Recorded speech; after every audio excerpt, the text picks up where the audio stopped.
Bhuti wami njengoba ngike ngichaza isikhathi esiningi mangenza umsebenzi wami ngithi mina abantwana base-South Africa ingane yakho ingane yami. So njengoba ngiphume nami ngizofuna i-justice for abantwana bami because abantwana laba bama-twins kumina bayingane zami. Lento bhuti wami ibuhlungu ayifuni ukuthi uma uyibuka uyibukele kude. Fanele uyibuke uyifake ey'cathulweni zabhuti wethu lesizomsupport ukuthi kube kuthiwa uwena lona iy'ngane zakho oyizala kuwena esinyeni eziyithola sesimeni esikanjeni. So ngiphumile nami ngizobambisana nabantu bakithi ekutheni kube khona i-justice for ama-twin. Kubonakala ukuthi lento le yenzakalile isiphethe kabi siyi-South Africa. So sithi uhulumeni akangenelele ligcine litholakalile bhuti wami iqiniso.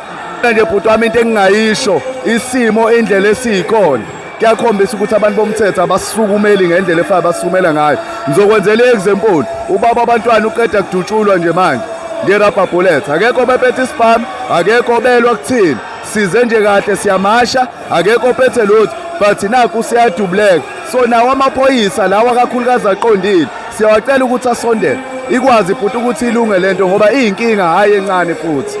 Yabona nje bhuti kumanje kunomntwana 2023 naye ekunesimo esenzeka lapha ehome owashona. So lento isifike ekugcineni manje bhuti uma kukhona abaloke bekufihle home isikhathi sokuthi icace manje kuvele bhuti wami ngoba shuthi kuyacaca ukuthi ziningi izinto ezimbi ezenzeka ngaphakathi lapha ehome. Bhuti wami kungithinta kakhulu lokhu ingakho ngithe nje mangiqala ukukhuluma nawe ngathi kuwena abantu abaningi abangaziyo bazokhumbula ukuthi ngihleze ngibatshela abantu ukuthi ingane ngishathwe yamakhelwane ingane yakho ingane yakhiwa isizwe ingane yakhiwa i-environment. Njengoba wangibona ngigijima nje ngisiza owami ukona ukukhombisa uthando enginalo ngey'ngane bhuti wami. So lento mina ingithinta kakhulu kumina nje kuyafana bhuti wami nokuthi lento yingane ezalwa yimina la esinyeni sami uqobo bhuti. Yabona bhuti into kanje akuyona into yokuqala uzokhumbula ukuthi isizwe njengoba sila izinto ezibey kanje ngisho ikhathi ze-apartheid ubufica amamatsha kanje.